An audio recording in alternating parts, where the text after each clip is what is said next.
D'abord, si on lui avait dit qu'on allait fonder un pré Vigo après sa mort, qu'on ferait tout ce qu'on fait maintenant sur lui, il aurait bien rigolé.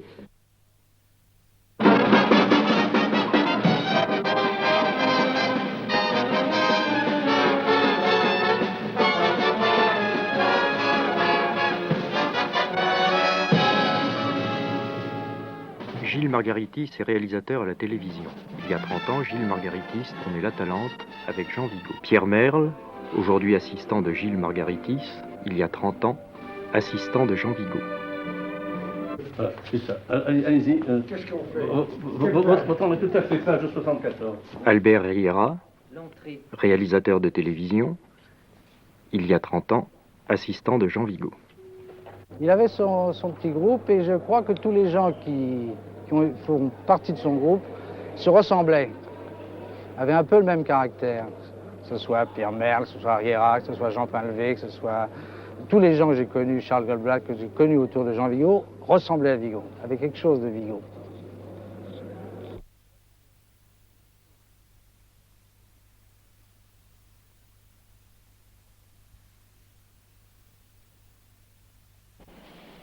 Beau, une belle gueule.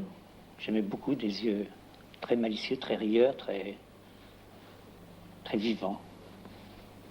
Il avait une sorte de charme dans la grossièreté. Il laisse un souvenir extraordinaire à la fois de vitalité, de tendresse, de gentillesse, et en même temps de cruauté vis-à-vis des choses qu'il n'aimait pas. Se tenir la tête, etc. Ses cheveux, il avait beaucoup de cheveux, énormément de cheveux. C'était un grand farceur. Il est venu déjeuner chez ma mère, il est arrivé en vieille dame. Déguisé en vieille dame avec Dasté, du reste, tous les deux. Énormément d'humour.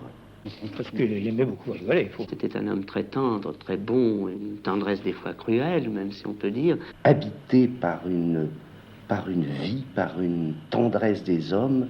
Une grande tolérance pour les idées des autres. Il est toujours là pour moi.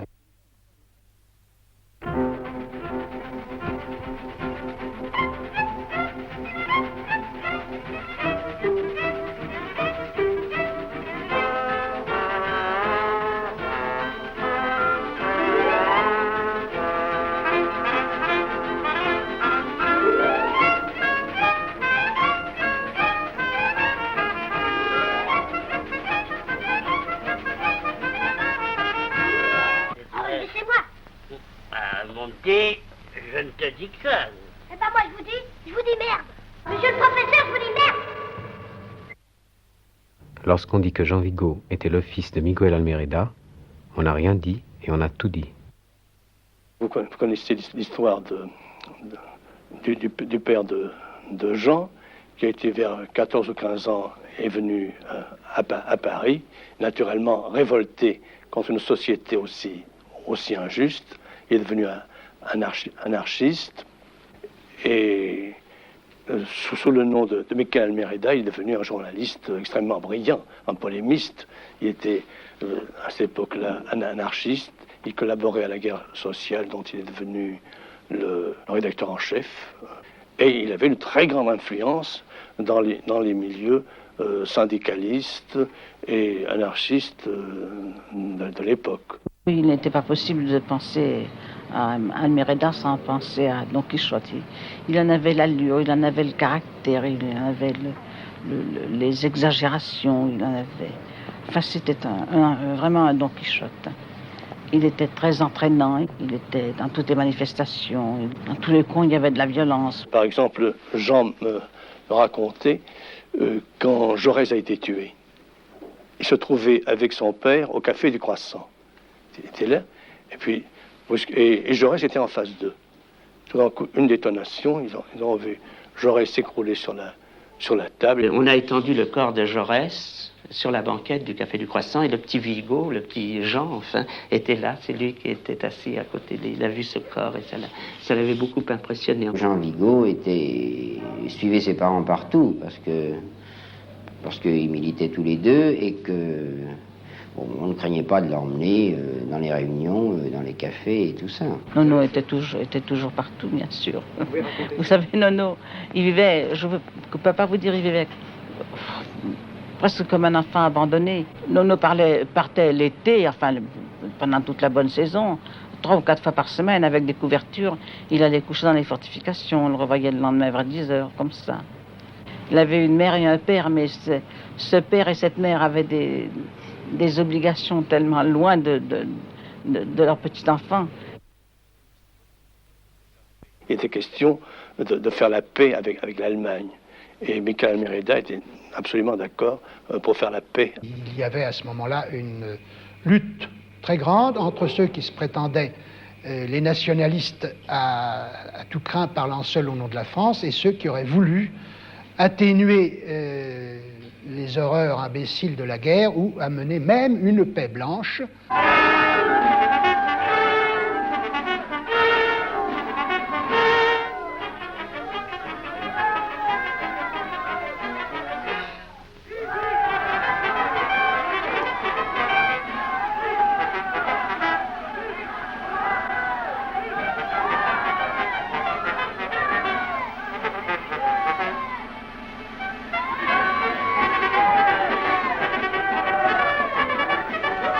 Même époque, le nationaliste Léon Daudet menait une campagne acharnée contre tous ceux qu'il appelait les défaitistes, et dans ces conditions, il est évident que de toute façon, Almereda, pas plus que Malvy, pas plus que Caillot, ne pouvait, parce qu'ils étaient, sinon pour une paix blanche, au moins pour une entente avec certains éléments allemands en vue de la cessation des hostilités, ne pouvaient s'en tirer.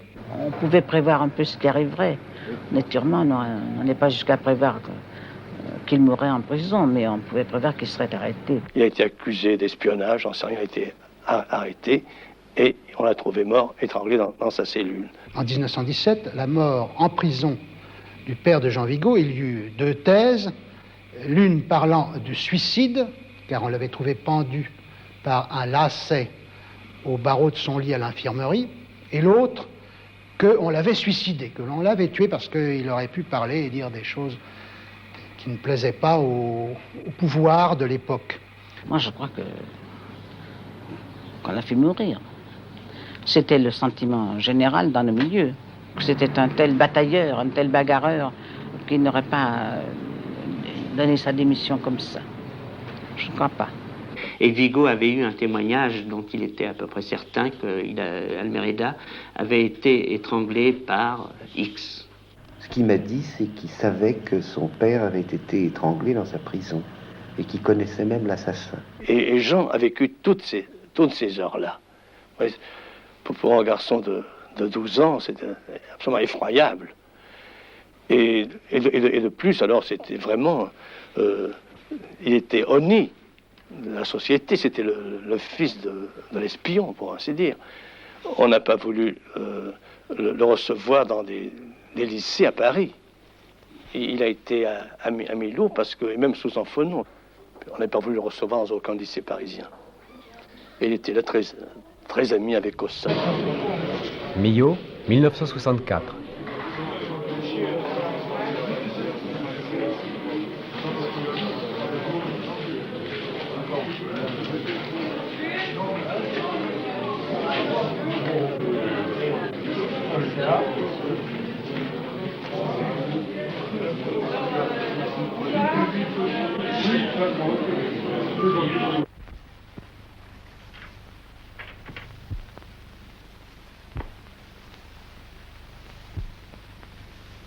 Bruel, Cossack, Collin, zéro de conduite, consigné dimanche.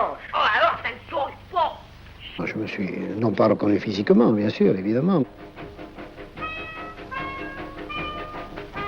Enfin, par la pensée, je savais très bien qu'évidemment, il a voulu mettre un nom, il a mis automatiquement le nom de ses camarades, évidemment, sur le film, en dehors de moi, naturellement.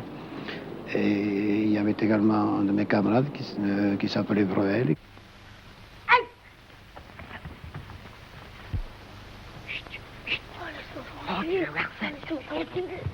Qui est là? Costa, monsieur. Bruel, monsieur. La vie du collège à ce moment-là, c'était la vie de tous les collèges de province, un peu vétuste, évidemment, ça, avec un confort tout relatif. Des salles de classe chauffées au charbon, avec des poêles individuels, des dortoirs non chauffés, avec évidemment des lavabos plutôt gelés l'hiver qui nous obligeaient à aller nous laver dans la cour. Mais enfin, on prenait ça comme des enfants philosophes.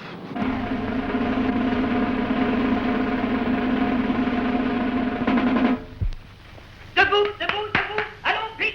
Allez. Allons, debout, debout, debout. Eh bien quoi, vous êtes sourds? Eh bien, et vous, là, qu'est-ce que vous attendez? Allons, debout. Debout. Allons, debout. Oh, tu m'embêtes. Je vois la fête. Allons, debout. Debout. Debout, allons, voyons. À ce moment-là, c'était le principal qui vendait la soupe, quoi, puisque c'était pas le lycée d'État, évidemment, qui essayait de faire le maximum de bénéfices. Alors, évidemment, le menu n'était pas brillant du tout. Ah, monsieur le surveillant général. Oui, des haricots. Toujours des haricots. Je ne peux tout de même pas donner tout le temps des haricots à ces enfants-là.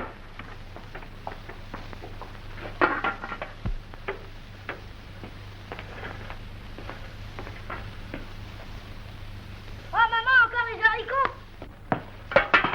Oh, non, alors.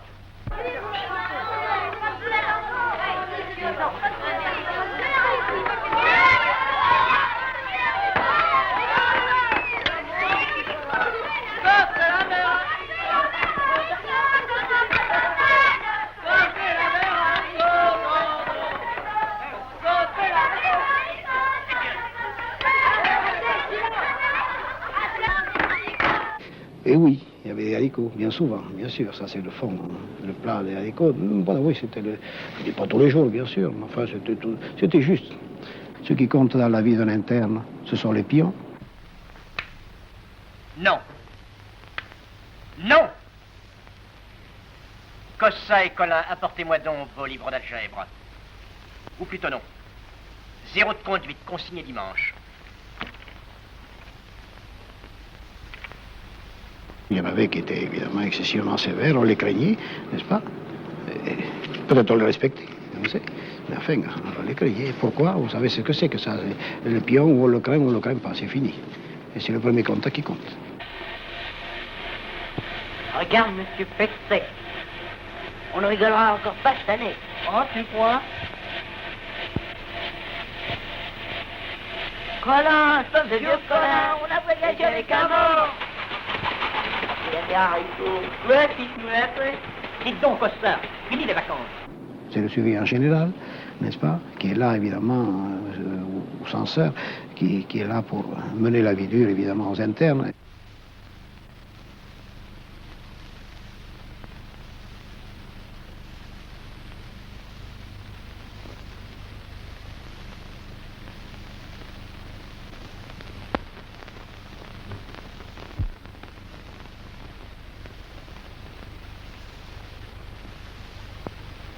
Il y avait des surveillants lamentables, n'est-ce pas, qui savaient à peine lire, n'est-ce pas, d'autres qui étaient, j'en connais un ici, qui buvaient, d'autres qui chahutaient. Je me souviens qu'en promenade, mais on cassait toutes les machines de porcelaine des poteaux. Et lui, il nous aidait.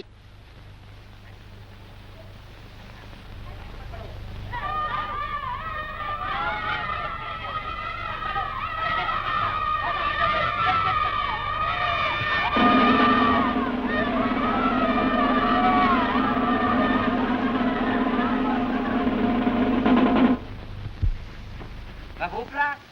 Allons vite, voyons, à vos places, quoi. Je ne peux reconnaître comme professeur d'ici, comme professeur de chimie, de par son obésité, si vous voulez, sa corpulence, qui lui ressemble très étrangement.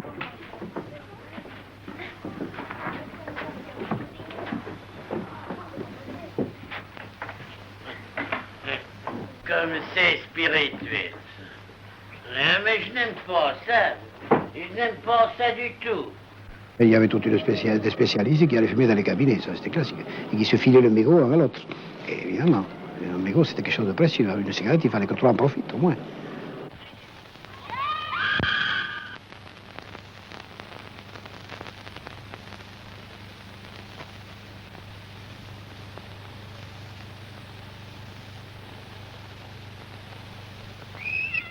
Maintenant, vous savez ce que c'est qu'entre collégiens, on rigole, tu sors chez un correspondant, il a une fille qui est là, évidemment.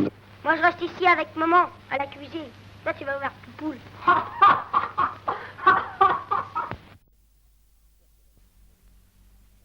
Vous connaissez l'histoire, c'est René Lefebvre qui a présenté Jean Vigo à Nunez. Je revenais en voiture des courses d'Auteuil.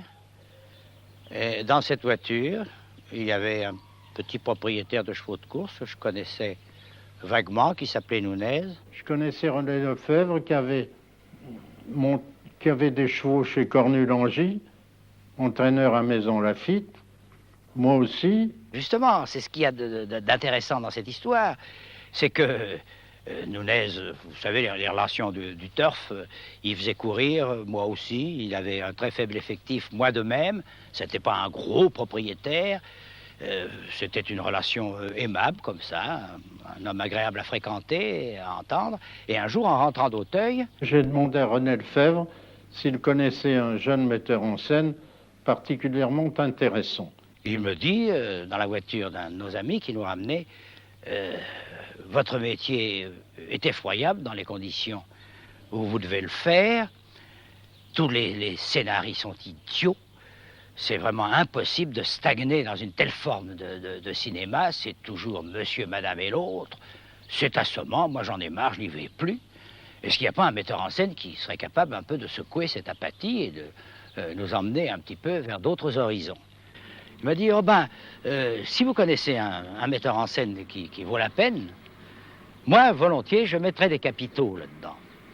Je dis, si, j'en connais un, mais il n'a pas de capitaux, c'est un type que je connais peu, mais je connais très bien un film qu'il a fait qui s'appelle À propos de Nice, un petit documentaire qui me paraît tout à fait remarquable.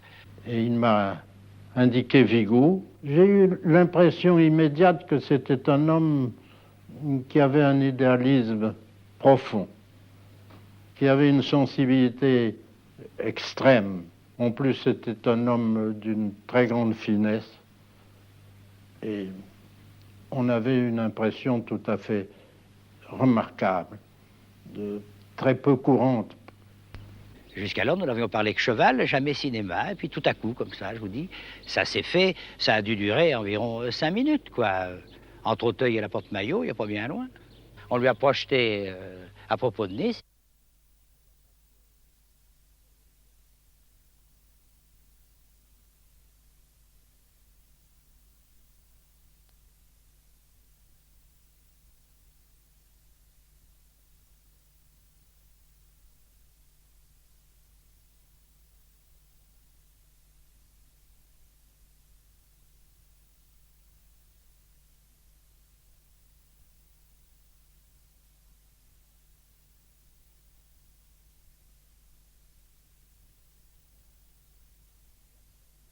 Il a dit, voilà un type qui voit clair, qui est un metteur en scène, certainement. Il ne s'était pas trompé.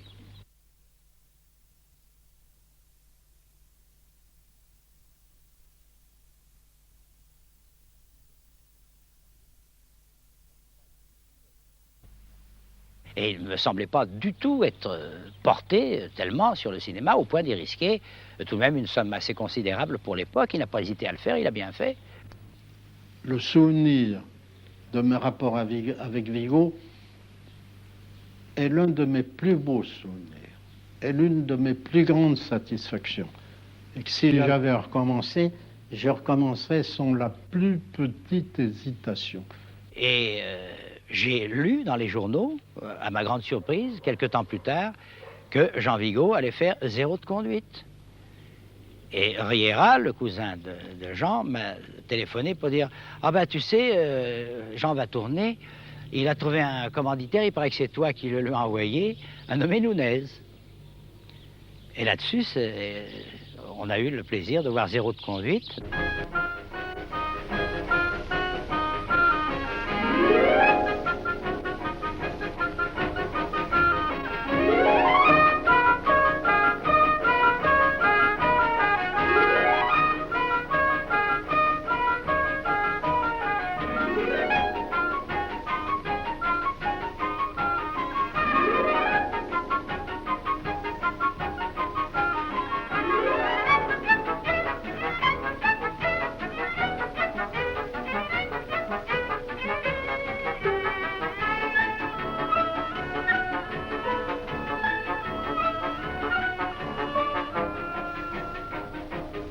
Les gosses, on les a pris comme ça, il a choisi ça.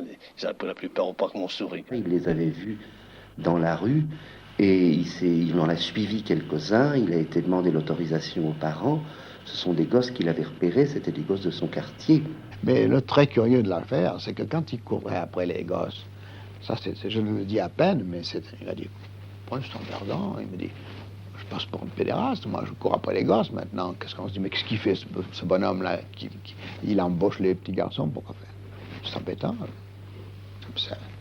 Ah oh, je dis non, je pense pas. Ah, il dit, oui, il y a des gens qui m'ont... Qu'est-ce que vous leur voulez à ces petits? Pierre et Jean étaient des amis d'enfance. Ils se comprennent à demi-mot. Ils ont le même humour, la même façon de penser, de rire, et la même tendresse, tous les deux. Et moi, je suis retourné au lycée quand j'avais été. J'étais pendant les récréations, essayer de piquer les copains. J'avais qu'une crainte, c'est qu'on s'imagine que j'étais élève et qu'on me laisse plus sortir.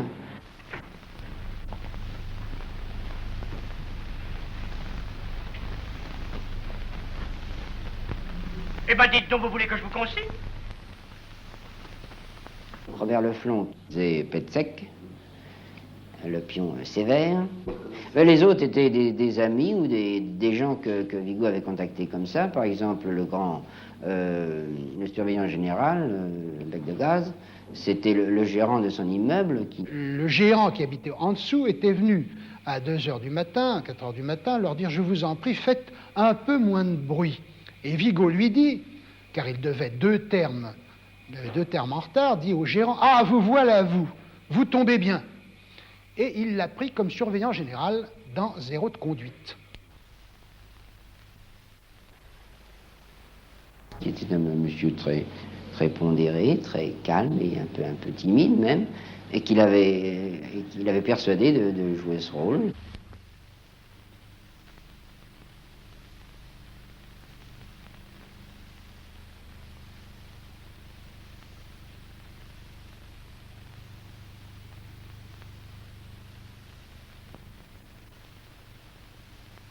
Le petit Lefebvre était un petit gars qui avait été choisi comme ci, qui avait la tête qui convenait.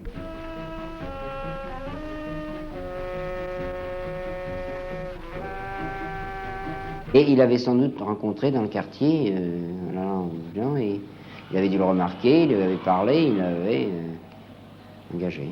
Il avait un peu de mal pour dire le texte, pour dire les répliques, quoi.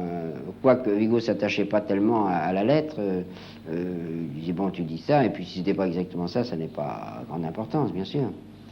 Il y avait le ton qui était assez particulier, d'ailleurs, on le voit dans Zéro de conduite.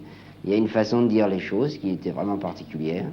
Et si tu sais pas, laisse-moi tranquille avec ta mère. C'est Brulal qui vous l'a vu dans le complot. Ta mère, c'est une fille, qu'est-ce que je te dis? Depuis qu'il a été chez le principal, je ne sais pas ce qu'il a. Je te dis que c'est une fille, moi. Qu'est-ce qu'il sait faire? Qu'est-ce qu'il sait dire? On se retrouvait tous, aussi bien acteurs que l'équipe technique, à déjeuner rue de la Villette, dans l'arrière-boutique d'une épicerie, qui faisait restaurant comme ça pour les amis, et dont la patronne a joué le rôle de la mère Émile.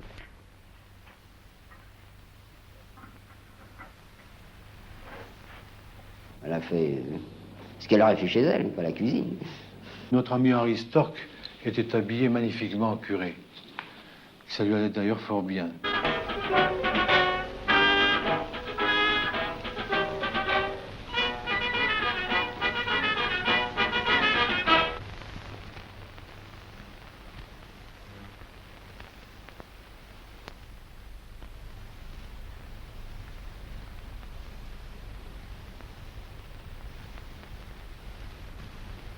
Monsieur le principal arrive. Monsieur le principal est là.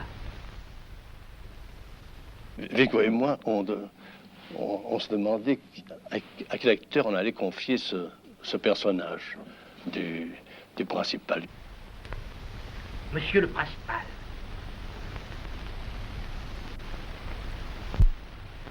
En route, monsieur.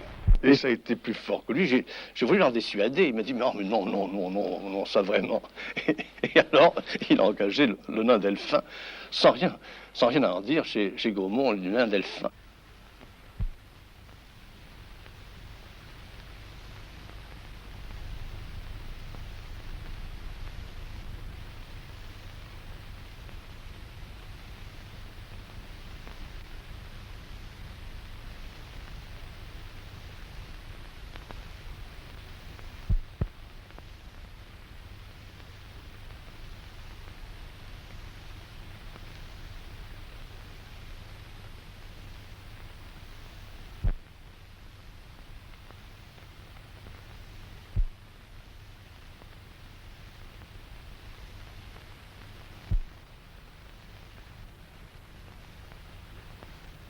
Il y avait les directeurs de chez Gaumont qui étaient là, et on a vu le nain Delphin en jaquette, aller mettre une barbe, aller mettre son chapeau. Mais c'est lui qui joue le nain Delphin, qui joue le principal, mais oui, c'est lui. Ils étaient un peu saisis, mais enfin, c'était parti.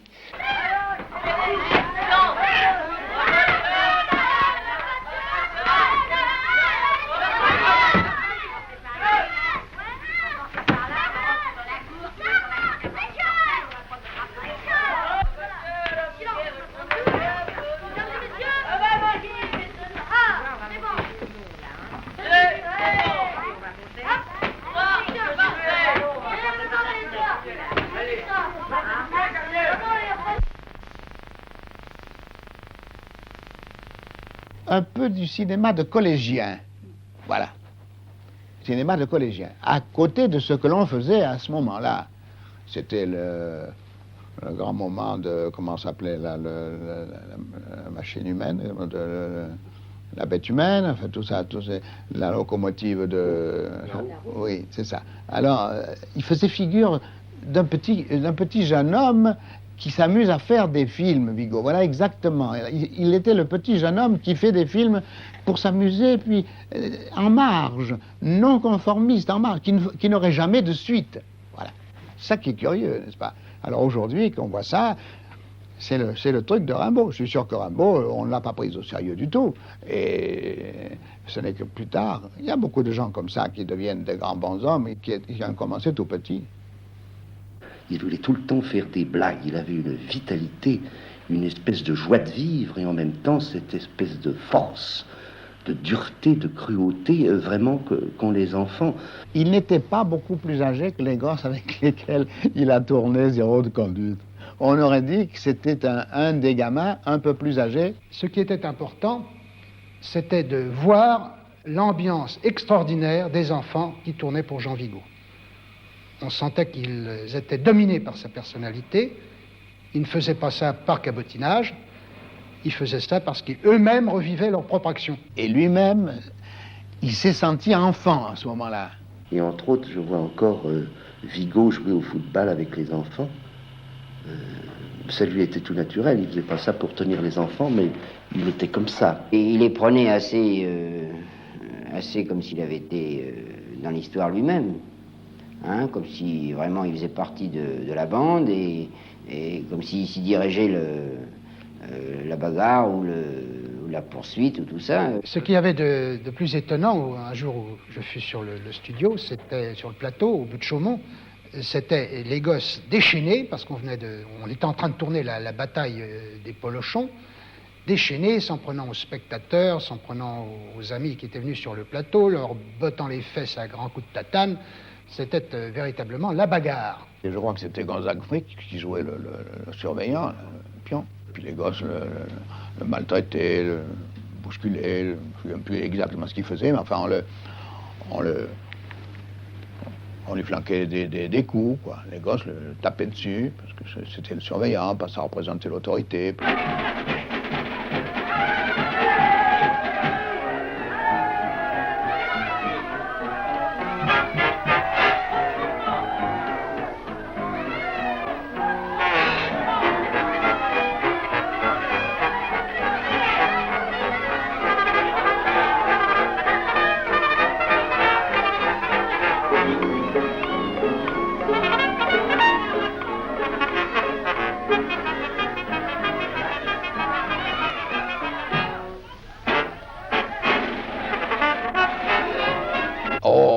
Mais ils y allaient, vous savez. Ah, on sentait que c'était là. Hein. Ils étaient contents, ils étaient ravis. Et Vigo était ravi de voir que les enfants marchaient. D'après Vigo, c'était jamais assez fort, puisqu'il lui dit « Allez-y, tapez !» Là, il dit « Tapez, allez-y, allez !» Il était à bout de souffle, il n'en pouvait plus. Et alors, il se dépensait, et il voulait parler. Il parlait, et il était enroué, il ne pouvait plus parler. Et je me disais, il ne tiendra pas jusqu'au bout. Alors je l'ai pris affectueusement, mais enfin énergiquement. Je lui disais, non, tais-toi, ne gueule pas comme ça, que ça sert à rien, tu t'escates. Alors il dit, attention, pas crever les oreillers, enfin, allez-y, partez, bon.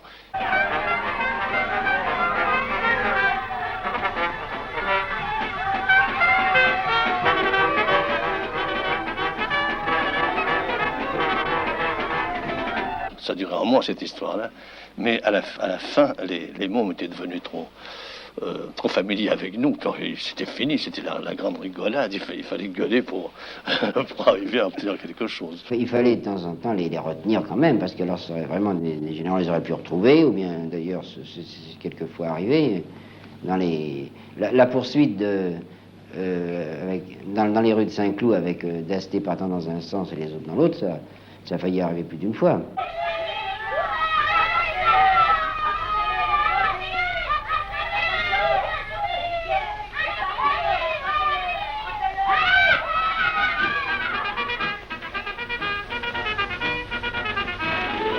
Mais les gosses, vers la fin, devenaient insupportables et commençaient à jouer des blagues à Delphin. Alors Delphin ça lui faisait de la peine, ça le vexait, tout ça. Il voulait se plaindre à Vigo, et Vigo ne pouvait pas grand-chose. Enfin, parce que moi j'ai l'air les gosses, quoi. Enfin, évidemment, ceux-là n'avaient jamais vu de cinéma, quoi. Et ils étaient ravis, mais en même temps, il fallait leur courir après, quoi. C'est normal. Ce dont je me souviens le plus, c'est Jean Vigo sur les toits, avec des gosses. Vous savez, qui bombardent depuis les toits. Et j'ai même raté là l'occasion de ma vie, parce que Vigo souhaitait me faire jouer le rôle du sous-préfet. J'avais un monocle à ce moment-là, et Vigo avait naturellement beaucoup de respect pour ce monocle. Et il m'avait dit que j'étais vraiment le personnage idéal pour faire le sous-préfet avec un monocle.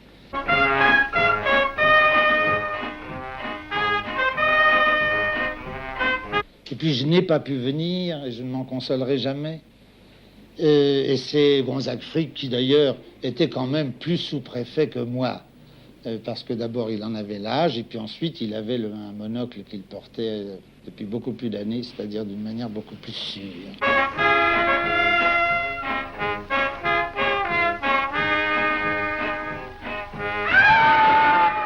Alors là, avec Kaufmann, Vigo était absolument déchaîné, courant sur les toits, même tout près du vide. Et je lui disais, bien, fais attention, Jean, tu vas te casser la gueule. Il avait ses cheveux tout ébouriffés. Allez-y, tapez, allez, tapez sur le... C'était lui. Ça, c'était lui. Il s'était, je le dis le mot, il me plaît pas beaucoup, mais il s'était défoulé. C'était lui. Il avait vomi ce qui lui avait fait mal.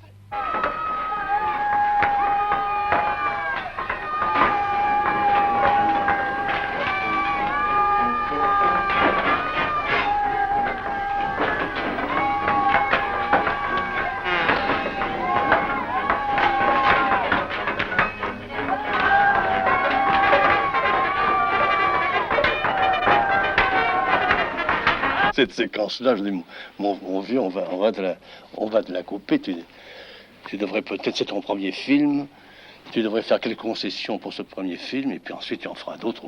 Et quand tu auras donné ta mesure, tu pourras faire ce que tu voudras. Et là, il m'a regardé, et vraiment c'était tragique son regard. Il m'a dit, toi tu es en bonne santé, tu as le temps, mais moi je n'ai pas le temps. Alors, il faut que je fasse tout de suite. Je laissais toute liberté à Vigo, d'autant plus que je trouvais ça assez plaisant. Je n'y voyais aucune espèce d'inconvénient. Évidemment, je me rendais bien compte que ça ne plairait pas à tout le monde. La première fois qu'on l'a montré en soirée professionnelle, c'était à l'Artistique à Douai, à la rue de Douai. Et il y avait là Les Préverts notamment. C'était une salle qui avait l'air d'être privilégiée, puisque c'est là aussi avait été présenté le cuirassé Potemkin, qui avait fait beaucoup de bruit à l'époque aussi. Il y avait des amis de Vigo, mais la production franco-film Aubert avait forcément invité des gens pour que le film se vende, et des gens qui vont habituellement aux présentations de films. Il y avait sûrement des exploitants, il y avait beaucoup de bourgeois qui avaient invité les gens que je connaissais qui étaient bourgeois ou super bourgeois et qui avaient voulu les inviter, pensons, de être agréables. Ils se sont probablement fait copieusement engueuler par la suite. Nous attendons. Eh bien, dis-nous ce que tu veux nous dire. Dis-nous ce que tu as envie de dire, allons. Monsieur le professeur, je vous dis merde. Il serait difficile de ne pas s'en rappeler. Moi, j'ai assisté pas mal déjà, parce que ça fait tout de même un certain temps que je vais au cinéma, et nous avons assisté, même avec Polo, à pas mal de séances mouvementées. Mais celle-ci était particulièrement mouvementée. Les gens ne pouvaient pas supporter ça, on sent qu'ils étaient horrifiés. Il y avait des cris dans la salle, sortez, conspuez, enfin ça a vraiment été conspué comme je n'ai jamais vu. C'est honteux. C'est honteux, c'est affreux, c'est un scandale, les gens hurlaient. Et puis alors, il y avait les enthousiastes. Ça, les supporters applaudissaient, et alors les autres réagissaient avec une violence terrible. J'avais essayé de mobiliser quelques collègues célèbres ou illustres, et je n'ai le souvenir que de Gide. On avait été très soucieux, naturellement, de l'effet que Géraud de Conduite pouvait produire sur ces grands intellectuels. Et au lieu d'assister à la projection du film, j'étais resté dans le hall du cinéma, peut-être parce que je me demandais si certains d'entre eux ne sortiraient pas avant la fin. Et ça a été le cas de Gide, qui est venu. Le film n'était pourtant pas bien long, mais il n'est pas resté. Et quand il m'a vu, il s'est approché de moi, m'a serré la main sans rien me dire, exactement comme on fait pour les condoléances. Il y a aussi des tas de gens qui l'ont attendu, qui l'ont félicité. Des tas d'inconnus, puis pas mal de copains. Personne ne s'y attendait à ce que ce film ait un accueil aussi défavorable, quand même. C'était de la haine qui s'est déchaînée au moment de la présentation de ce film. Il était fatal que, dans le fond, à la suite de ces incidents, la censure soit difficile à obtenir. La censure, à l'époque, en tout cas, et elle l'a toujours été, était libérale pour des questions sexuelles. Du point de vue politique, elle l'était naturellement beaucoup moins. Vous savez que chaque ministère intervient, celui-ci ne veut pas parce qu'on parle de la défaite de telle bataille qui soi-disant était une victoire française, etc., que l'autre ne veut pas parce qu'il y a un pompier qui fume sous l'écriteau défense de fumée, alors à ce moment-là, c'est le ministère de l'Intérieur qui intervient. Enfin, il y a des quantités de raisons pour lesquelles on peut faire interdire presque intégralement un film, du moment qu'il n'est pas béni oui-oui. Il y a eu de la haine contre Vigo. Et on m'a associé à cette haine. Le film n'a pas eu son visa de censure et n'a pas pu passer. J'avais quelques relations qui me permettaient d'approcher les gens au pouvoir. À cette époque, le pouvoir était très diffus. Ce n'était pas comme un pouvoir ressemblant à celui que nous vivons. Et donc, on pouvait peut-être espérer obtenir quelque chose, mais personne dans ce pouvoir diffus ne voulait prendre de responsabilité. Et on ne m'a laissé aucune illusion sur les possibilités d'obtenir la censure. Le producteur Nunez, qui était un homme parfaitement honnête et lucide et courageux, a été obligé de se battre contre ses associés Gaumont, qui avaient naturellement désiré censurer le film. Il aurait fallu en couper beaucoup dans ses reconduites. C'est Nunez qui les avait entraînés dans un traquenard, car ce film ne correspondait absolument pas aux idéologies des producteurs de métier. Le cinéma était très dépendant, surtout des distributeurs et des tenanciers de salles. Des salles souvent appartenaient à d'anciens garagistes, ayant plutôt mal réussi dans leur propre métier.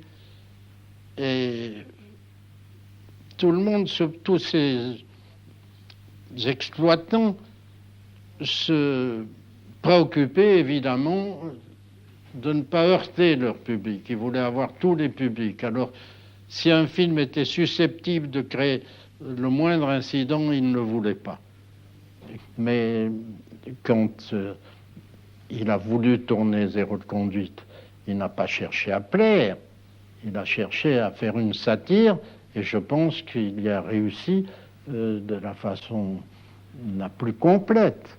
Avec Gaumont, il y avait simplement un accord studio-pellicule, ce qui était courant à cette époque-là, c'est-à-dire Gaumont fournissait le studio, la pellicule, et après, dans l'exploitation, il y avait une répartition éventuelle, mais nous n'avons pas eu à aller jusque-là.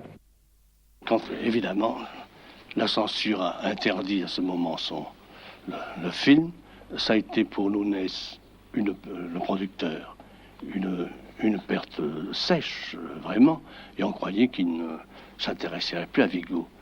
Mais pas du tout. Il ne pouvait pas être question, quoique sur le plan matériel, c'eût été, pour ma part, une catastrophe, de me désolidariser de Vigo. Il voulait tourner je ne sais combien d'autres films qui avaient une signification sociale ou humaine. Il parlait souvent du Pirates et Potemkin, et puis il m'a souvent dit, mon vieux, donne-moi à tourner. Et moi, il était pour les grands sujets au cinéma. Et il m'a souvent dit, si j'avais à tourner L'incendie du Troisième Reich, tu verrais ce qu'on ferait. Et alors là, par la force des choses, justement, on lui a apporté un scénario qui était volontairement très anodin. Et finalement, on s'est arrêté à ce film, à ce scénario indiscutablement mièvre, qui était La Talente. Un jour, il m'a téléphoné, m'a fait venir, et il me dit, voilà, bon, j'ai perdu de l'argent avec Vigo, mais ça ne fait rien. Vigo a beaucoup de talent, et je vois ce qu'il faut pour lui. Il faut lui donner un scénario vraiment très anodin. Alors là, il va se dépenser avec tout son génie, mais la censure ne pourra pas intervenir. Et c'est ce que je vais faire. C'est simplement l'histoire d'un jeune marin, un jeune marinier, qui se marie, qui épouse une jeune paysanne, et qui a la nostalgie de la ville. Il rencontre un camelot qui lui fait miroiter la ville, et elle part à la ville, et le marinier reste très malheureux, puis elle revient. C'est tout. Voilà l'histoire. Ce scénario était tout de même fait pour ralentir Vigo dans ses élans. Il s'était dit, avec ce scénario-là, il ne va pas tout nous bousculer. Le scénario s'appelait La Talente, c'était le nom de la péniche. C'est le grand-père de l'auteur du scénario, qui était amiral et qui avait commandé une frégate qui s'appelait La Talente. Et c'est pourquoi il a appelé le film La Talente. Quand Vigo a lu ce scénario, il m'a dit, mais qu'est-ce que tu veux que je foute avec ça? C'est un scénario pour patronage, enfin, il n'y a rien. Alors, je suis d'accord avec toi, mais malgré tout, c'est une histoire très banale, mais il y a la façon de la raconter. Il me dit, oui, évidemment. Et là, son œil s'est allumé. On a passé des nuits entières au Parc-Montsouris, et on racontait l'histoire comme ça. Et on a dit, mais pour interpréter ça, et on a trouvé le père Jules. Ce marin qui a bourlingué dans le monde entier, ce n'est pas dans le scénario. Ça, on s'est amusé beaucoup. Là, il a rêvé autour du père Jules, il a vu à Caracas, dans tous les océans, et puis il a vu atterrir sur une péniche. Et qui va jouer ça? Et j'ai parlé de Michel Simon. Alors à partir de ce moment, il me dit, tu crois que Michel Simon voudra? Nous avons fraternisé dès les premières minutes où nous nous sommes rencontrés à propos de certaines conceptions que nous avions l'un et l'autre sur le cinéma et qui étaient vraiment l'antithèse de ce que l'on pensait, de ce que les gens bien pensants voulaient faire du cinéma, n'est-ce pas?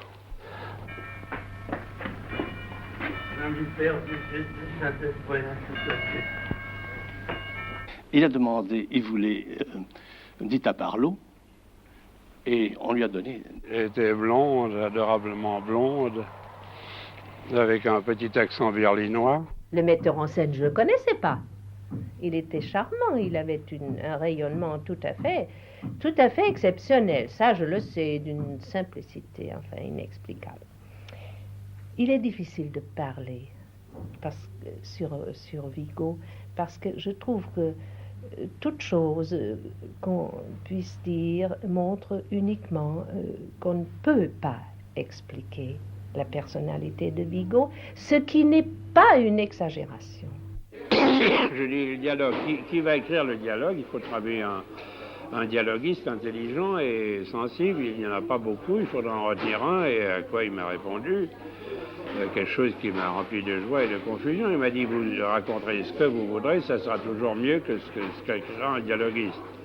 Ben oui, c'est pas de réponse, ça. Qu'est-ce que tu fais quand t'arrives? Je vais vers la patronne et je dis... Qu'est-ce que tu lui dis? Je dis, heureuse avis à bord de la Talente. Bon, ça va. T'as les peurs? Ils sont dans le seau. Mange donc. Et tu vas lui mettre un autre papier autour, comme un lot va lui tomber sur la robe.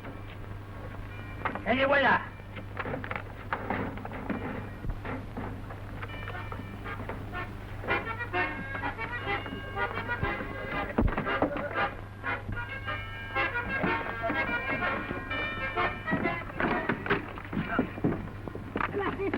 Oh, crétin!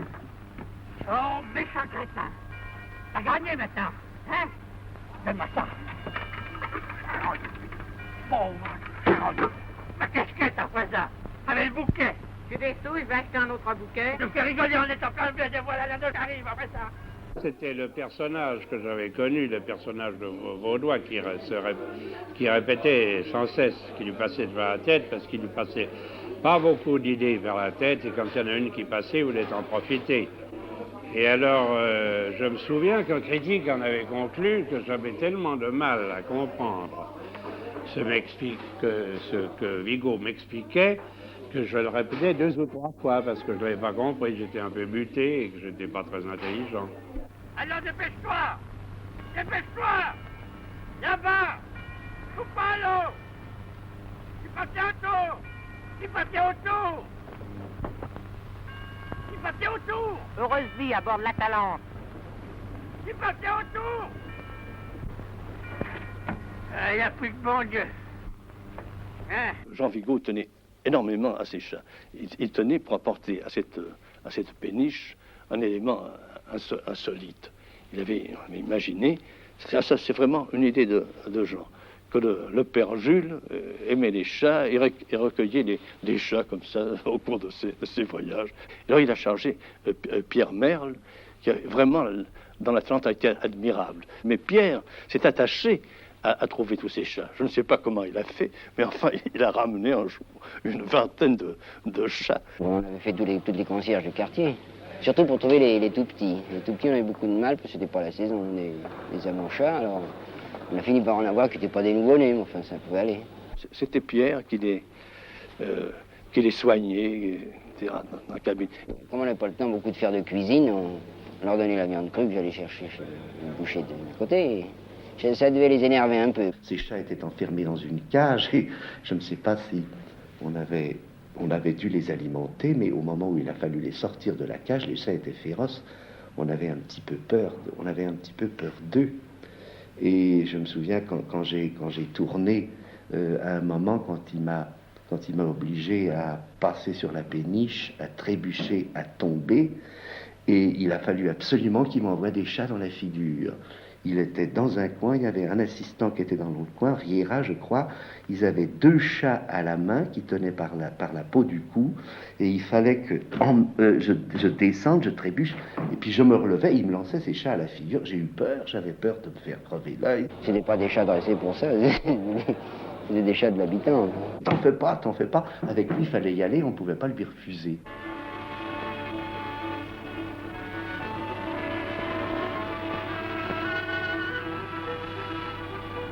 Chat qui était qu'on les jetait comme ça, là. Ah, c'était tough. Puis alors, les gens, ils avaient prêté après, j'étais pas content parce qu'on n'avait pas soigné comme il fallait. On a fait ce qu'on pouvait. Hein. Encore la connerie du cinéma. Mais ils sont malheureux, les chats, ils ont besoin de caresses, ils ont besoin qu'on s'occupe d'eux. On rentrait par une oreille, ça sortait par l'autre. Voilà. Oh, la minoune qui a fait ses petits. On s'est fait... Oui, mais sur notre lit, tu exagères, mon vieux. Ils sont pas de moi. Hein? Dans dehors. Hein? Allez, emmène ça, ou j'ai fouet à la flotte. La flotte? Il m'en reste en gosse, celui-là. Charonne, viens dans ma minoune. Viens, ma fille. Viens, ma fille, reste pas avec ces méchantes bêtes-là. Les gens qui viennent chez moi et qui ne voient pas ni le chat, ni le chien, ni le singe, ni le truc, et qui me parlent de M. Bernard Buffet, je dis, apporte. Je ne pas, patronne. C'est pas mauvais seulement. Quand on me cherche, on me trouve. Ah, ça va, Père Jules. Oh, ben. Et puisque vous êtes si fort, passez donc cette jupe. Hein? Passez cette jupe? Mais oui, vous allez me servir de mannequin pour la rendre. La rendre? Hein? Vous la rendez alors? Ça me va? Hein? Comment ça se met à faire? Allez, ça suffit, restez tranquille. Je peux pas le mettre. Hein? Comment ça se met tout là? Comment? Vous ne pouvez pas la boutonner? Vous la Mais rendez? rentrez ce ventre. Vous avez la taille fine, hein? Je ne pas avec ça.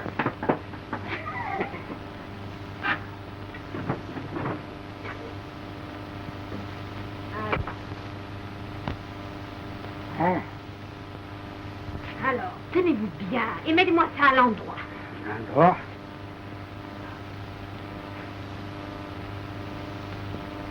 Ah! Alors, pas le mec, peut-être. Travaille, la mouquille, travaille, bonne eau. J'ai 30 ans cul dans la soupière, tu me diras si c'est chaud. Finissez ou je vous pique. Oh là là! Allez encore chez les nègres, hein? Hein? Vous croyez encore chez les nègres? Les nègres, j'en connais bien d'autres que chez les nègres. Yokohama, Melbourne, Shanghai, Papet, San Francisco, 1203, Dorothy, Singapour, Saint-Sébastien, allez!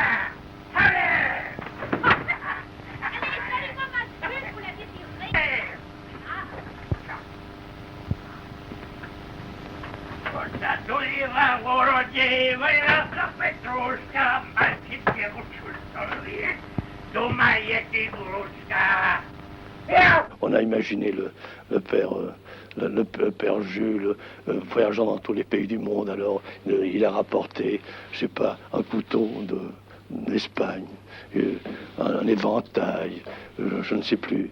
Et puis, si on trouvait une marionnette, alors je suis allé avec lui chez mon oncle. On a fouillé partout, on a trouvé ces vieux trucs. Ça l'a tellement séduit qu'il a rajouté la scène de la marionnette.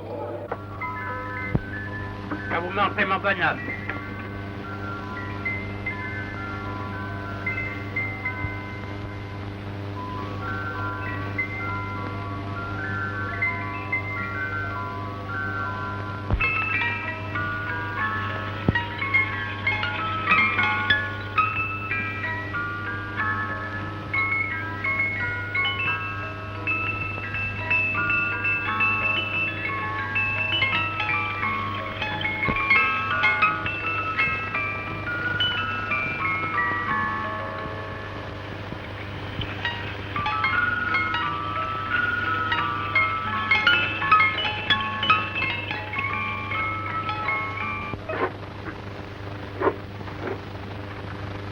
Oui, c'est à Caracas.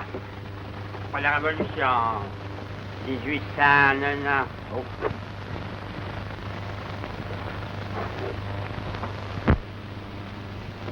Je ne croyais pas tout de même que c'était comme ça chez vous. Vous parlez d'une vitrine, hein? Il n'y a rien que des belles pièces. Rien que des belles pièces. Et j'en pas enlevé. Il dit, pour cette cabine, j'ai 2 mains coupées dans un bocal, ça serait pas mal. Et alors, on a commencé à rire. Et puis Vigo dit, mais oui, apporte tes mains. Moi, j'avoue que je n'étais pas très partisan de ses mains dans un placard comme ça. Mais avec le dialogue, on dit, on va le faire passer. Oui,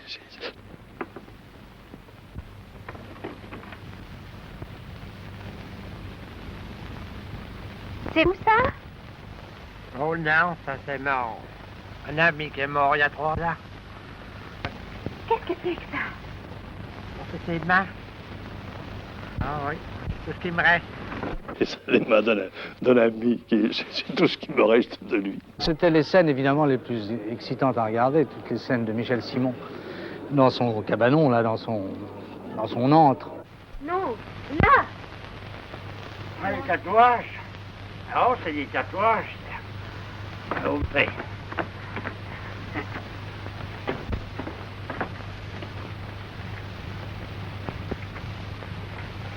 Hein? Ah oui, tatouage. Enfin, j'en ai de vrais qu'on n'a pas vus, mais qui sont plus récents. Reste, on n'a pas froid. Ah, ça, pour le saugrenu, on a été servi dans ce film. Il y avait un tatouage sur le nombril. Il avait 2 yeux et la bouche était faite par le nombril. Et il y a une scène que vous n'avez pas vue, que personne ne verra, qui a été coupée.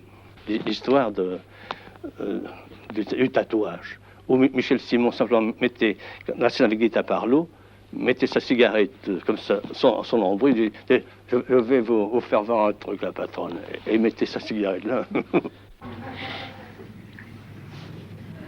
On fondait tête baissée dans une aventure, on acceptait les règles du jeu. Ça collait de suite entre Michel Simon et Vigo, c'était fatal.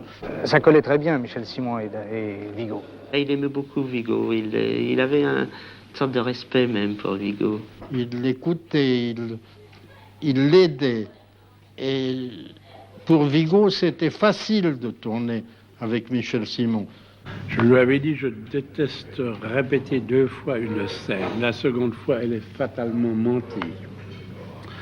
Eh bien, il y a peu d'hommes qui ont compris ça. Il y a Vigo, il y a Renoir, il y a Sacha Guitry, il y a très peu de metteurs en scène qui ont compris que la 2e fois, c'était déjà un mensonge là-dessus. Seulement, Simon a toujours eu, à cette époque, pour ses moments d'expression les plus importants, besoin de certain équilibre d'esprit, d'une certaine atmosphère, ou si vous voulez de déséquilibre d'esprit, puisqu'il s'agit d'un acteur passionné, qui n'était pas toujours commode à manier. Il y avait des périodes dures, parce que c'est toujours difficile de travailler avec Michel Simon. Les périodes où Michel pleurait dans sa loge en disant « je ne peux pas, je suis un cochon, je ne peux pas tourner ». Puis à la fin, Jean allait le convaincre, enfin. Vigo avait une telle estime, si vous voulez, ou alors un tel dévouement devant chaque être humain et devant chaque personne qui n'y touchait au fond. Il essayait de ne pas y toucher. Il parlait aux comédiens avant, il leur expliquait, il les mettait vraiment dans le bain. Mais avant, pas forcément le jour où on tournait. C'était une espèce d'atmosphère je ne sais pas, pas de facilité, bien sûr, mais de naturel, c'était ça. On était par la force des choses dans la situation et il fallait qu'on trouve la vérité. Est-ce qu'il n'avait pas l'habitude de dire « faites ce que vous voulez et après je vous dirai ». Il ne vous disait pas « ne fais pas ça ». On était entièrement libre tout en regardant constamment Vigo pour savoir si oui ou non. C'était ça, n'est-ce pas? Il vous disait quand on parlait faux, ou qu'on fabriquait, ou qu'on était conventionnel, comme on a toujours un peu tendance à l'être, soit par trac, soit par mauvaise habitude. Oh, ce n'était pas quelqu'un, un metteur en scène qui... Comment est-ce qu'on dit, qui fignolait intellectuellement sur ceci et sur cela. Pas du tout. Il vous dit, ah non, non, non, tu y es pas, tu y es pas, tu y es pas, jusqu'à ce qu'on trouve la vérité, le naturel du personnage. Qu'il était d'une tendresse extraordinaire avant de... Quand je faisais mal, il m'engueulait toujours en rigolant. Il y avait toujours dans son attitude quelque chose une espèce d'humour qui lui était très particulière.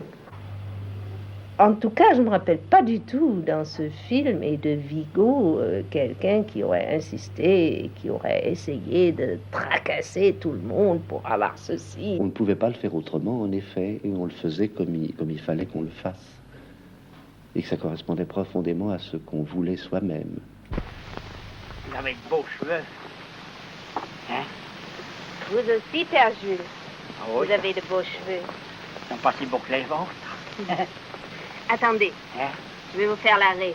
Oh, ben, c'est trop gentil. Ça me chatouille. Hein? On s'est habitué à des douceurs. Qu'est-ce que vous foutez là tous les deux?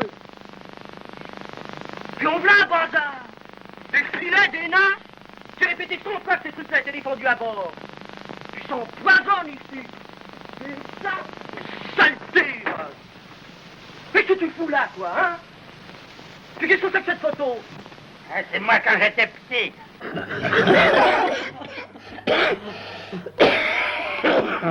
C'est là que Gilles Margaritis a fait ses débuts importants au point de vue cinématographique dans le rôle remarquable qu'il a tenu comme camelot de la Talente sur les bords de la Seine.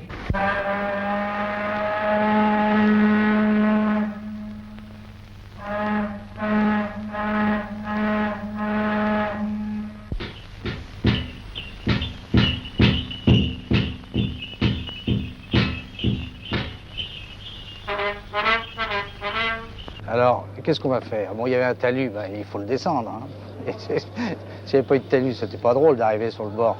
Alors je lui dis, bon, bah, on va le risquer, quoi. On verra bien ce qui se passera en bas.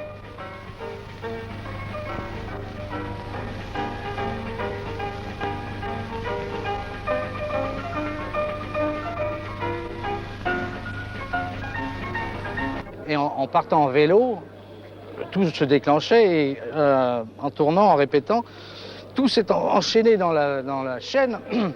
Ça a bloqué le vélo, c'était au bord de la Marne, je ne me rappelle plus. J'ai failli tomber à l'eau avec ma valise, avec les cravates, la grosse caisse et tout ça. On adorait travailler avec lui, mais il nous en faisait voir souvent. Partout il y avait un risque, partout Vigo vibrait. Ce qui amusait Vigo, c'est de me faire chanter, parce que je lui dis surtout ne fais pas chanter, car je ne sais pas chanter, je ne suis pas un chanteur. Et alors, sans doute que pour lui, ça coïncidait au personnage, une espèce de camelot, bluffeur, qui se met à chanter. Bon. Alors, on a fait une chanson, Charles Goldblatt a écrit une chanson, la musique de Joubert. Les producteurs avaient demandé une chanson, il fallait des chansons dans les films. Alors on s'est foutu un peu des producteurs, on a écrit une chanson absolument cocasse avec Maurice Joubert. Madame, j'ai quitté Paris. Oh, mais vous êtes jolie. Pour vous épiler vos soucis. Mais vous aussi, vous êtes jolie. La campagne, c'est bien loin de la ville. Là, c'est particulièrement vous êtes jolie. Ça sent si bon la naphtaline. J'ai écrit ça comme ça, on peut à la blague, si vous voulez. Je ne sais pas si vous vous souvenez des paroles. Je vends des peignes pour l'époux et des dentelles pour l'épouse. Enfin, il y a plein de mauvais calembours comme ça dans la chanson. Oh mon amour de 4 sous, je vends des peignes pour l'époux et des dentelles pour l'épouse. Des cartes postales bleues et roses, regardez ce que je vends, on ne fait jamais rien pour la vue. J'ai des baleines, des éléphants, des châteaux neige pour vos enfants. C'est moi le camelot de la rue. Je me souviens un jour, on s'était retrouvés à la coupole et il nous dit, j'ai été bouleversé, je viens de voir une histoire. Je ne me rappelle plus exactement de l'histoire, mais il avait été frappé par le son, par un homme qui répétait « Coucou ». De vous approcher, ça n'engage à rien. Pensez au lendemain, quand vous serez couché, quand vous regretterez d'avoir pas acheté. Davantage de ma ménage, des produits contre la rage. Alors moi je l'ai bien travaillé, ça j'ai consciencieusement appris. Puis on a rajouté un couplet. Et comme je n'ai aucune mémoire, je crois qu'on l'a tourné au moins 30 fois. Non, pas à ce point-là. Oh, tout à fait. Enfin, une vingtaine de fois. Oui. Il y avait, je ne sais pas combien de bobines enregistrées. C'était affolant. Le producteur sortait. On l'avait fait sortir du studio. Les boîtes s'envolaient. Et plus on ratait, plus Rigaud rigolait. Plus moi, c'était affolant. Souvenir atroce. J'en ai encore des sueurs froides. Même pas de dimanche, je dis tout simplement, ces couteaux de table, pour remplir changeants, sont inoxydables, éternellement. Tous ces boutons de pression, ça sautait le caleçon, avec ses bijoux, d'un peu plus de 20 sous, on se paye de beaux jours, toujours. Voyez la base, rembourse le voyage. Un article acheté ici, c'est garanti de Paris. Je ne me rappelle plus exactement s'il y avait un scénario bien défini sur la scène du bal. Je crois que justement, on disait, tiens, si on faisait une cascade là, et ben, il rajoutait la cascade, et s'il y avait une bagarre, on faisait la bagarre.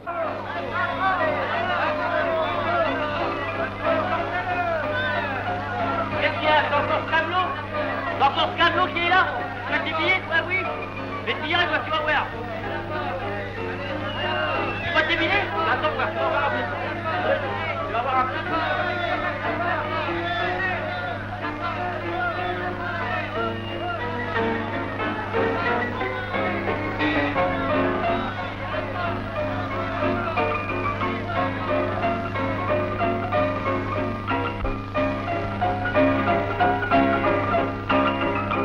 La cascade par la fenêtre, je me rappelle avec Dasté. Je crois que c'est Dasté qui a été fatigué avant moi. Parce que...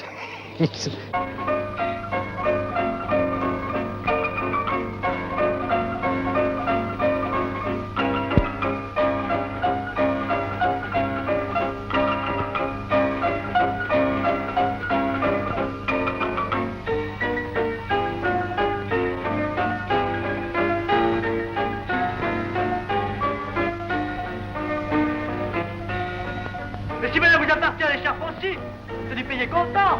Allez, dis-moi, quoi, tu veux que moi je me batte là?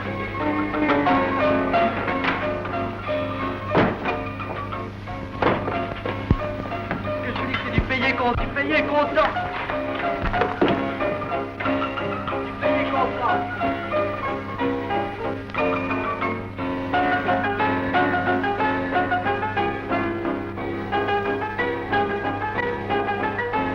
Ça aussi, on l'a recommencé une quinzaine de fois et j'en ai encore mal dans le dos du reste. Le regard très lucide que Vigo portait sur les êtres et son sentiment de révolte, justement, contre tout ce qui faisait l'injustice sociale, pouvait lui dicter spontanément un épisode comme celui-là. C'est la scène du vol du sac suivi d'un véritable lynchage terminé par une crise d'épilepsie du voleur. Cet être maigre, misérable, qui saisit ce sac et qui après ne sait même plus où aller avec ce sac. Toute la fin a été enlevée et c'était pourtant d'une puissance que même les cinéastes américains n'ont pas atteint dans leurs films les plus directs. Jean Vigo tenait absolument à tourner cette scène. Le producteur qui a eu beaucoup de mérite de donner à Vigo la possibilité de tourner ce film était tout de même un peu inquiet à cause du côté violent et subversif du tempérament de Vigo. Le producteur lui avait bien voulu lui donner la pellicule, etc., mais pas de figuration.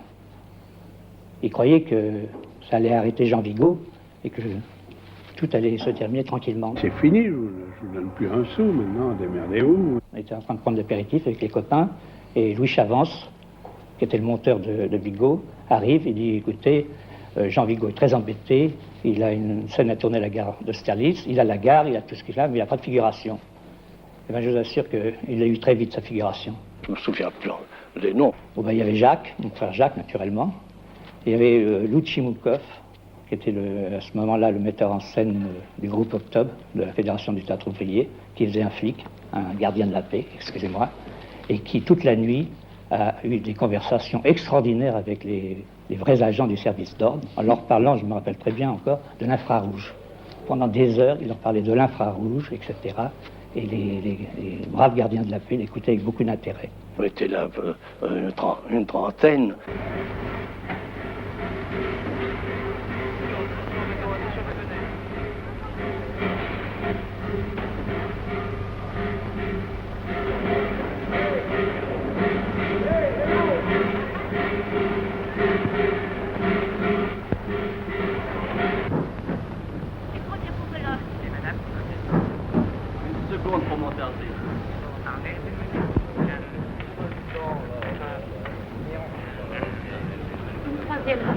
Ce n'est pas Pierre Prévert? C'est moi.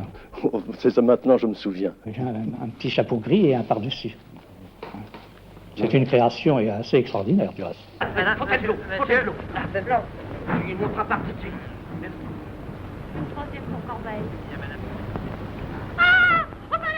Et c'était exactement ce personnage de voleur, c'est-à-dire le malheureux qui vole parce qu'il a faim et qui après est lynché par une foule imbécile.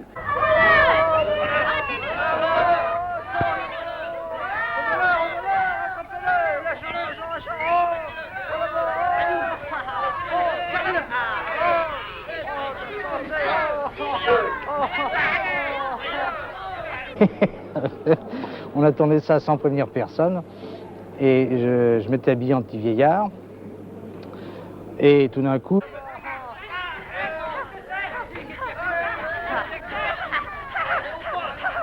Les grilles. S'il a vu ces grilles, immédiatement il s'en est servi. Riera a tout de suite compris qu'il fallait préparer quelque chose avec ces grilles. Un trampoline très rapide.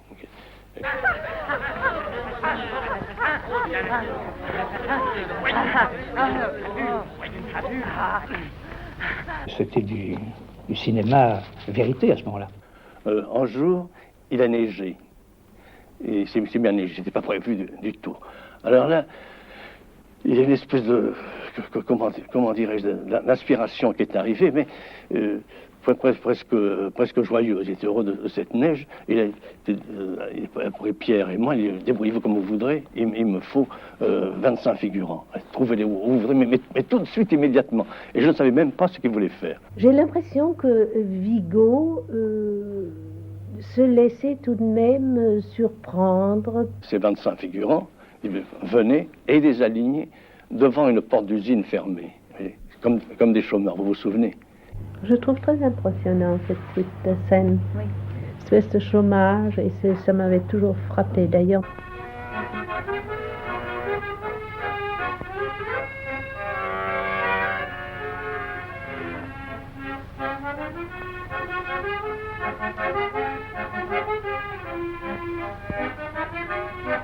C'est très curieux, quand il avait une espèce d'inspiration, il marchait plus vite, ses yeux allaient, venaient, puis brusquement, il se figeait, pour ainsi dire, bon, la caméra ici, et il nous expliquait. Il ne m'a pas dit comme ça ou comme ça, mais marchez et pensez à ce que vous cherchez de travail, que vous n'avez rien, et que tout est occupé, qu'il n'y a pas de chance, alors marchez, tenez-vous comme ça, c'est tout.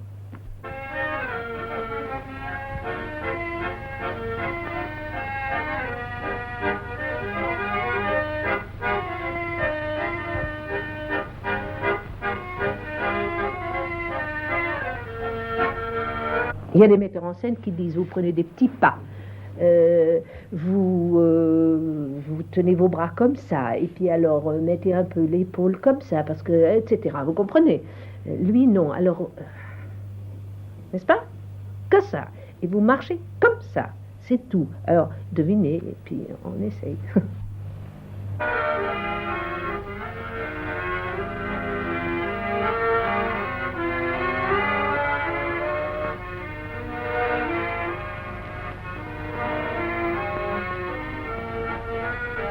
Et le tournage reprenait qu'à un quart. Et souvent dans des conditions atroces, en plein hiver, sur les canaux de la Seine, ou sur la Seine elle-même, c'était quelque chose de terrifiant. Jean d'Asté avait plongé à Conflans-Sainte-Honorine. Il avait plongé au mois d'octobre. Il faisait froid, mais enfin, c'était possible.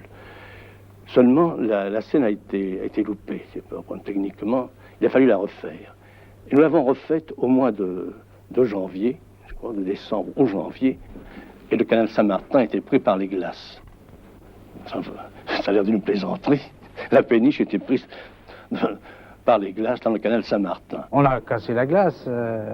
Il y avait ça de glace dans le canal. Alors je me souviens, on avait mis le marinier avec une embarcation. Et D'Asté devait plonger, remonter, se laisser couler. Et il ne fallait pas louper la Seine. Et Dasté était sur le point de plonger. Alors, à ce moment-là, il y a Vigo ou le producteur qui disent mettez une barque à portée qui ne soit pas dans le champ de la caméra pour quand il sortira de l'eau, parce que je plongeais tout de même il y avait 2 mètres ou 2 mètres 50. Alors donc Vigo donne ses indications. Souviens-toi, tu plonges, tu coules et tu remontes. J'entends, avant de plonger, j'entends le batelier qui dit « s'il remonte ». Il a dit saute, l'autre a sauté. C'est ce qui avait tout le charme du reste de travailler avec Vigo, parce que tout le temps c'était comme ça.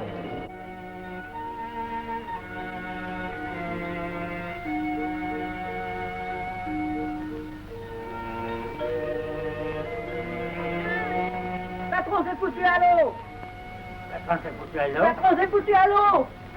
Comment le patron s'est foutu à l'eau?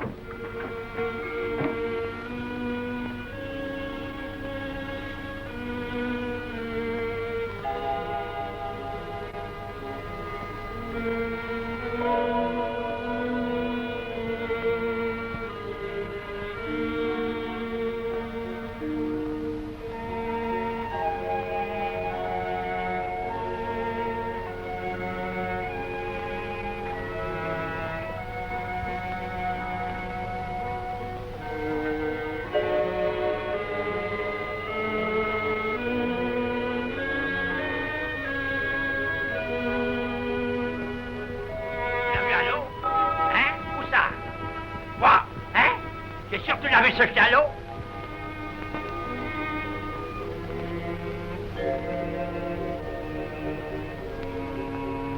Mais des idées de sel, on en était plein. C'est pas ça qui manquait, nom de Dieu. Mais c'était le temps, on n'a jamais le temps. Nom de Dieu. Avec Kaufmann qui s'endormait sur sa... Vous vous rappelez? Bourré de café, il fallait à 8h du matin, on enlevait le décor. On avait passé la nuit, toute la nuit. Et moi, je jouais le lendemain soir. Ouais.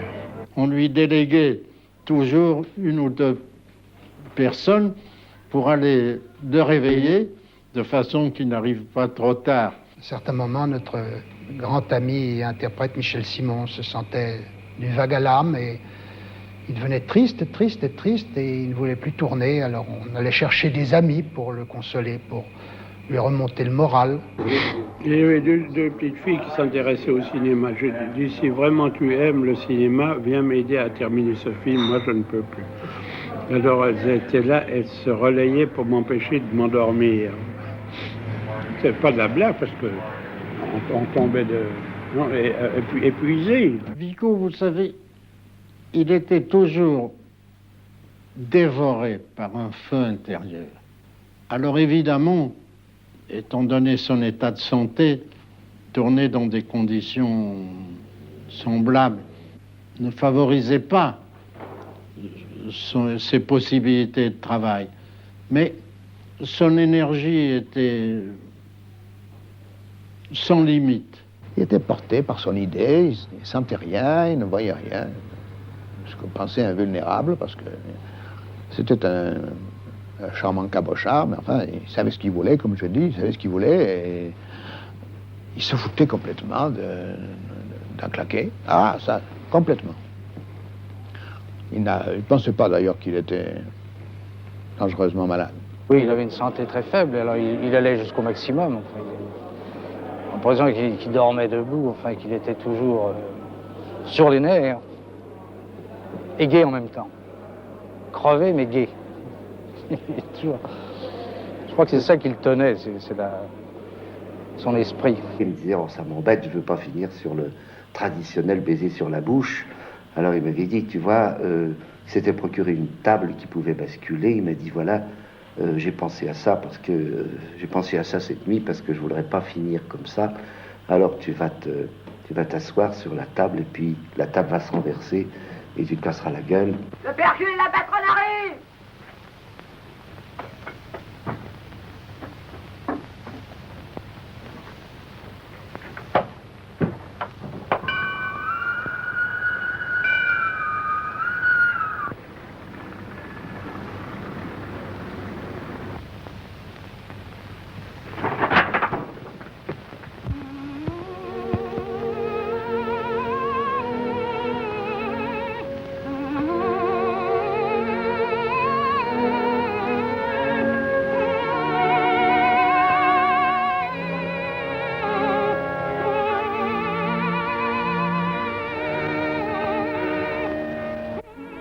film a été terminé. Je l'ai vu avec Jean Vigo, tous les deux. Et là, j'ai eu l'impression qu'il y avait 300 mètres en trop. C'était trop long. Il fallait, au point de vue rythme, couper. Et Jean m'a dit ceci: oui, je crois que tu as raison, mais maintenant je n'y vois plus. Je vais partir 1 mois à la montagne, et puis nous reverrons ça tous les deux, et là peut-être nous couperons. Bon, là-dessus, il est parti à la montagne, il est revenu malade, il n'a plus revu son film. Et j'ai vu le film avec M. Nounès, Chavance et moi. On l'a revu entièrement. Là-dessus, j'ai dit, je crois qu'il y a au moins 200 ou 300 mètres à couper. Et Nounès, qui était très, très enthousiaste, me dit: non, c'est absolument un chef-d'œuvre, il ne faut pas couper 1 mètre. Je n'ai pas voulu être plus royaliste que le roi. J'ai dit, bon, Chavance ne m'a pas soutenu à ce moment-là, et on a présenté la Talente, au Palais Rochechouart, c'est le boulevard Rochechouart, à 10h du matin, devant les directeurs de salle. Personne parmi les producteurs ou autres n'avait oublié des incidents de zéro de conduite.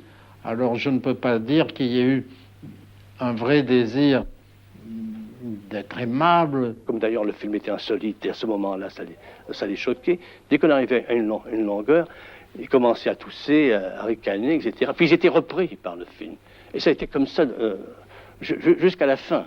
Je me vois encore me rencontrant avec Gilles Margaritis, et Gilles me dit avec son humour: sauvons-nous, parce que si on nous reconnaît, on va nous casser la gueule. Alors à ce moment, chez Gaumont, ils ont dit: ah, en effet, c'est trop long, il faut couper, puis ça ne sera pas un succès, c'est pas assez populaire. Et à l'époque, il y avait la fameuse chanson c'était Bixio, je crois, qui s'appelait Le Chaland qui passe, que chantait Lise Gauthier.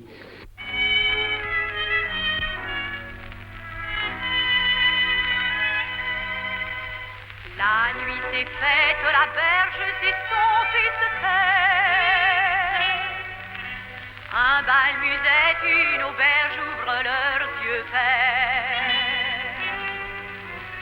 Le chaland glisse sans trêve sur l'eau de satin. Où s'en va-t-il, vers quel rêve, vers quel incertain du destin?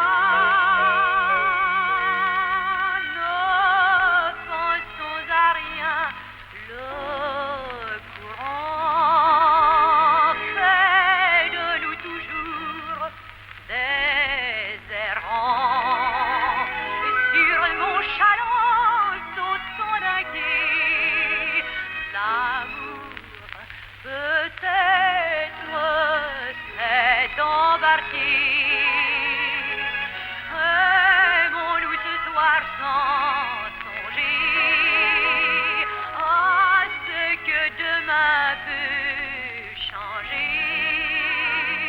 Au fil de l'eau, point de serment,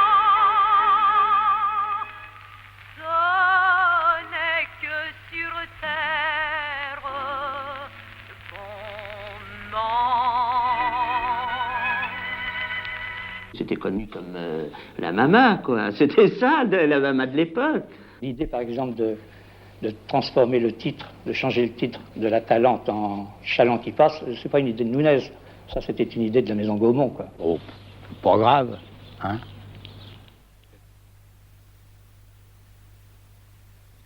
Et puis, ma foi, celle-là, d'ailleurs, n'était pas une mauvaise chanson. Ça collait assez bien avec l'histoire. Vous savez, il faut examiner le cinéma dans tous ses compartiments avec quand même une certaine indulgence. Je n'aimais pas cette chanson. Je ne parle pas de son interprète, je crois qu'elle vit, je ne me permettrai pas d'émettre une opinion à son sujet, mais je n'aimais pas cette chanson. Alors pour moi, rien ne m'attirait pour un second baptême de La Talente en Chaland qui passe. Ça, c'était la volonté de Gaumont entièrement. Et je suis certain que Nounès, je sais, a défendu le film de Vigo. Et il aurait voulu garder la musique de Jaubert, mais il n'était plus le maître. On s'est résigné. sans aucune espèce d'enthousiasme, et à la demande des services commerciaux de Gaumont, qui ont peut-être plus ou moins interrogé des distributeurs ou divers, les tenanciers de salles. Gaumont a voulu faire absolument de La Talente un film commercial. Pour que ce soit commercial, ils l'ont appelé Le Chaland qui passe, qui était la chanson en vogue à ce moment. Voilà. Ils ont cru que si on appelait le film Le Chaland qui passe, ça lui assurerait une carrière beaucoup plus importante. Et alors ils ont changé, et le titre, et la musique. L'admirable musique de Jobert, ils l'ont changé par la musique du Chaland qui passe. Jean même ne voulait plus signer le film après. Je ne sais même pas s'il n'y a pas eu des copies sans sa signature. Enfin, il était très malade du reste. Jean Painlevé un jour m'a téléphoné, m'a fait venir, et m'a dit, écoutez, considérez Jean comme perdu. J'ai consulté plusieurs spécialistes, même un savant autrichien, etc. Il a tout fait, mais c'est une question de jours, de mois.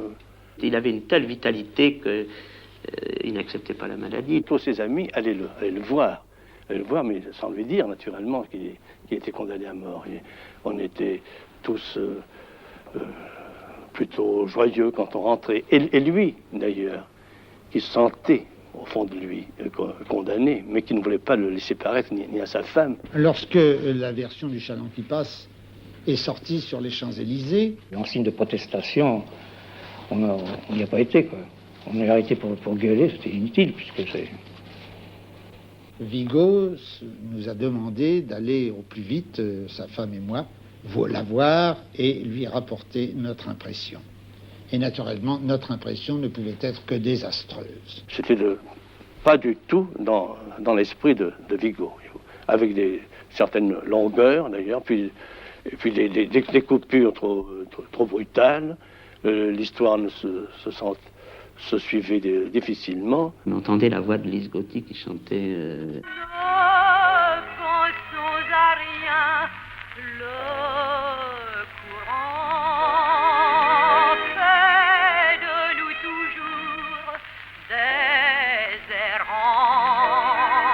Et peut-être certains thèmes alors qui revenaient au cours du film, notamment un moment où... On jouait de la mer, hein? Allez.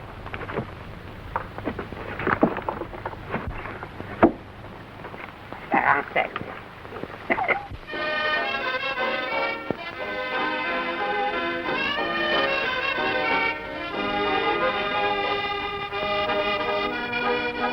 Et quand nous sommes rentrés, il nous a été à peu près impossible, devant ce regard lucide et en même temps tellement certain de ce qu'il allait, de ce que nous allions dire, il nous était impossible d'inventer quoi que ce soit et de raconter quoi. Qu'est-ce que nous aurions pu raconter? Ils ont fait des coupures, mais dans ces coupures, ils ont laissé les longueurs, je me souviens, et ils ont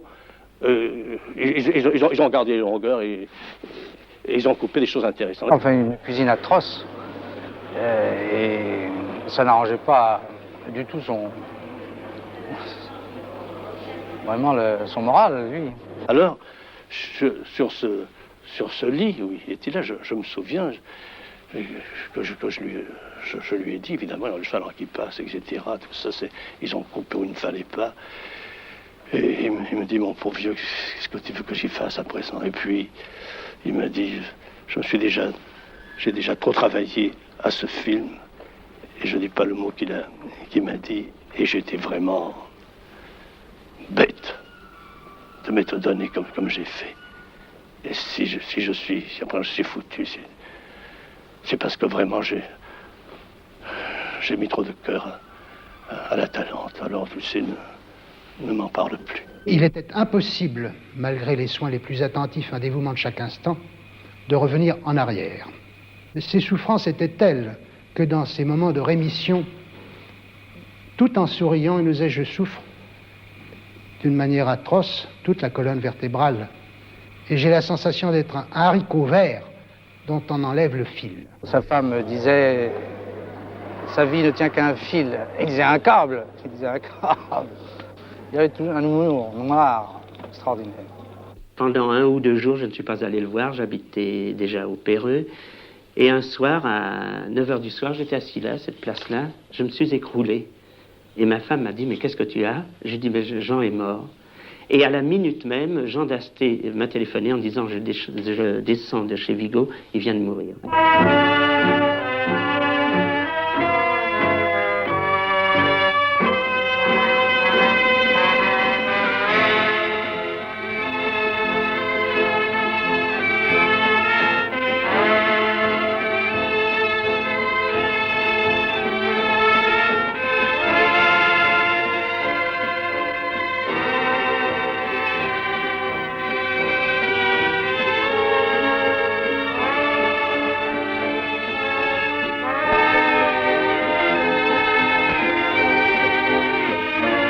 Ouais, je me rappelle quand il est mort, c'est, je crois, le moment le plus pénible, pour moi, le souvenir le plus atroce.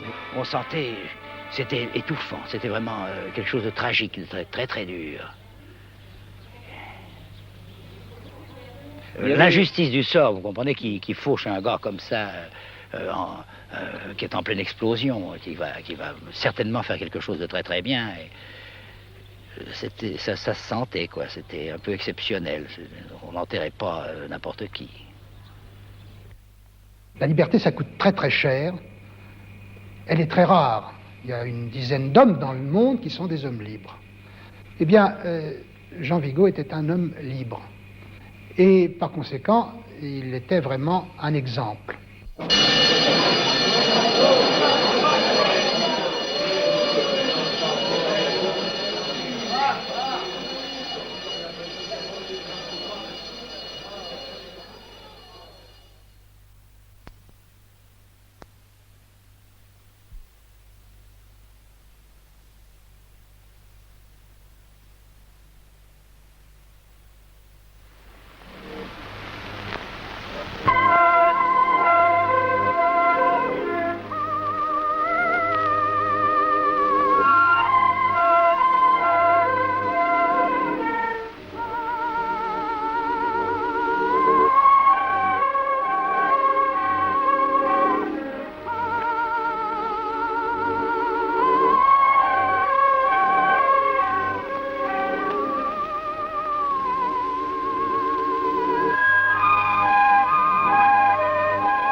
Du soleil qui dispense leur chaud coloris. Mais sous ma lèvre enfiévrée par l'eau